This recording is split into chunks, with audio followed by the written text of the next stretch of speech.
बिस्मिल्लाहिर्रहमानिर्रहीम। अस्सलाम वालेकुम नाज़रीन, मैं हूँ आपका मेज़बान लियाकत राज पर। आज गुफ्तगू होगी क्राइम पर।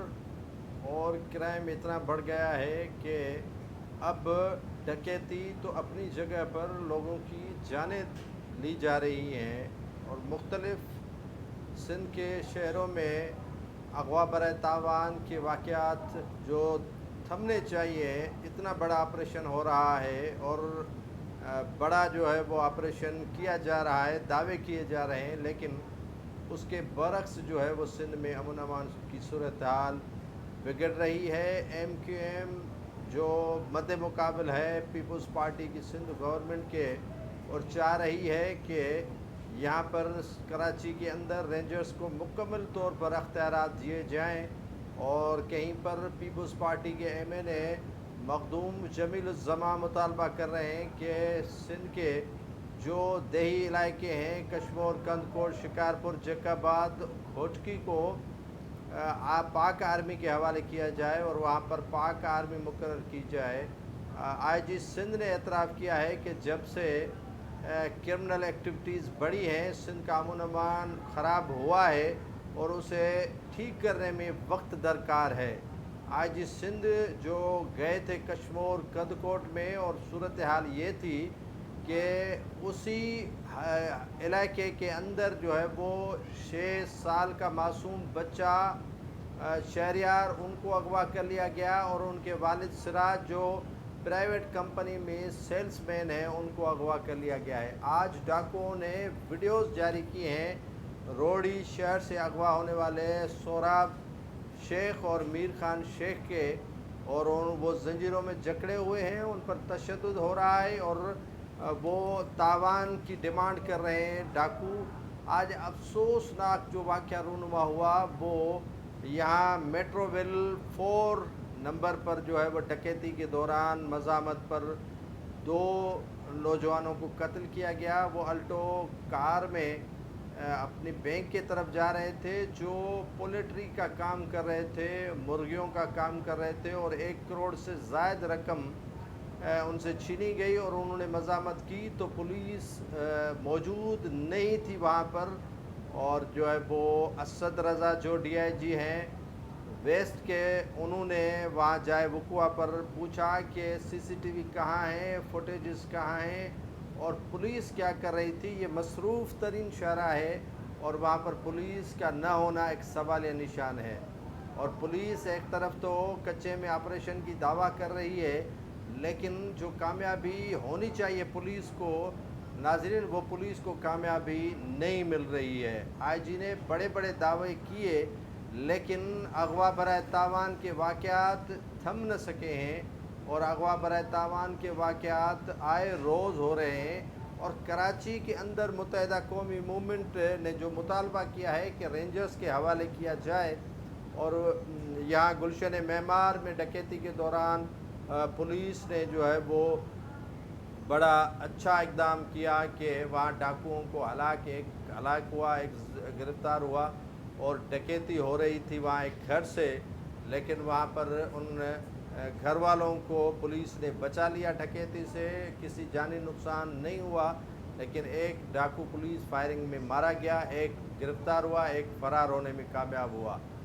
तो कारकर्दगी देखी जाए तो पुलिस की कारकर्दगी वो नहीं है जो होनी चाहिए। ईद की करीब आ रही है और डकैती की वारदातों में इजाफ़ा हो रहा है, अगवा बराए तावान के वाक़यात में इजाफ़ा हो रहा है। अमन अमान की बिगड़ती हुई सूरत हाल पर आज वज़ीर आला सिंध काफ़ी अरसे के बाद बोले। कप्तान का ये हाल है कि उन्होंने आज ही बोला है कि ये जो कातिल हैं कराची के अंदर वो गिरफ़्तार होने चाहिए। नाज़रीन, मुत्तहिदा कौमी मूवमेंट के प्रेशर आने के बाद पीपल्स पार्टी भी सुजाग होना शुरू हो गई है और पीपल्स पार्टी ने सुजाग होना शुरू कर दिया है, लेकिन ये तासुर देना बिल्कुल ही जो है वो गलत होगा कि पुलिस कराची हो या दीगर जो सिंध के इलाके हैं वहाँ पर अमन अमान कायम करने में मुकम्मल तौर पर नाकाम दिखाई दे रही है। ये भी नहीं है कि पुलिस के जगह पर पाक आर्मी को तैनात किया जाए या रेंजर्स को कराची के अंदर अख्तियारात दिए जाएँ। لیکن پولیس کو ایکٹیو کرنا پڑے گا.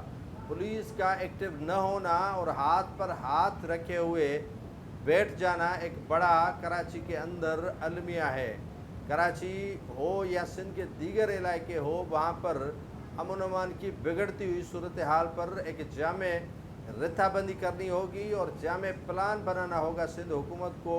اور اگر سندھ حکومت اس پلان میں کامیاب ہوتی ہے تو امن و امان کی صورتحال بہتر ہو سکتی ہے، ورنہ سندھ میں امن و امان کی صورتحال جو بگڑی ہوئی ہے اسے ٹھیک کرنے میں یہ 5 سال نہیں بلکہ کئی دہائیاں درکار ہوں گی. ناظرین، کراچی ہو یا دیگر جو سندھ کے علاقے ہو، وہاں پر امن و امان کی بگڑتی ہوئی صورتحال، بچوں کو اغوا کرنا، خواتین کو قتل کرنا اور بچیوں کے ساتھ زیادتی ہونا اور اغوا برائے تاوان کے واقعات رونما ہونا، یہ کوئی معمولی بات نہیں ہے.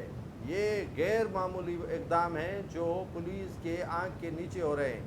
ایک ڈاکو جو سوراب گوٹ سے پکڑا گیا، وہ رکشہ چلاتا تھا اور وہ پولیس کے ساتھ مل کر جو ہے وہ بھتے دینا اور لوگوں کے ساتھ اس طرح کی زیادتی کرنا، مسافر جو سندھ سمیت دیگر علاقوں سے کراچی آ رہے تھے ان کے ساتھ اس طرح کا جو برتاؤ ہے، ان کو ٹیکسی میں بٹھانا یا رکشے میں بٹھا کر انہیں آگے چل کر ان سے ڈکیتی کرنا اور گرفتار ہونے کے بعد جو انکشاف انہوں نے کیے ہیں ہوش ربا، وہ آپ سن کر پریشان ہو جائیں گے. ایک کہتا ہے کہ میں 25,000 ڈیلی کے حساب سے سچل تھانے کو دیتا ہوں، 25,000 سوراب گوٹ کو دیتا ہوں، 6,000 اپنے سب انسپیکٹر سسر کو دیتا ہوں، 6,000 اپنے چچا کو دیتا ہوں اور باقی پولیس اہلکاروں کو پیسے دیتا ہوں. تو یہ حال ہے پولیس کے اندر جو کالی بھیڑیاں بیٹھی ہوئی ہیں. اس طرح کے صورتحال کو نمٹنے تک جو ہے وہ امن و امان کی توقعات رکھنا ایک فضول سی بات ہے. پولیس کی جو کالی بھیڑیاں ہیں وہ ڈکیتوں کے ساتھ، اغوا برائے تاوان کے ساتھ اور دیگر جو بھتہ خوری کے پرچے دے رہے ہیں ان کے ساتھ ملی ہوئی ہے.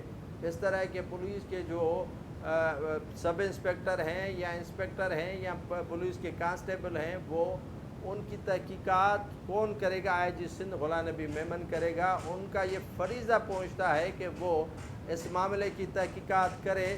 اگر تحقیقات نہیں ہوگی تو یہ پران چڑھے گا اور اس سے اور زیادہ واقعات جو ہیں وہ رونما ہوں گے.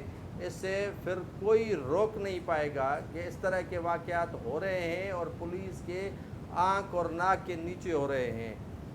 تو ناظرین، آج رانا ثناءاللہ جو سابق وزیر داخلہ ہیں، انہوں نے موجودہ وزیر داخلہ محسن رضا نقوی سے اپیل کی ہے کہ آپ خدا را تڑیاں نہیں دے وزیر اعظم شہباز شریف کو. آپ تڑیاں دے رہے ہیں شہباز شریف کو، وہ تڑیاں انہیں نہیں دے. مہربانی کریں ان کے ساتھ جو ہے وہ برتاؤ اچھا رکھیں.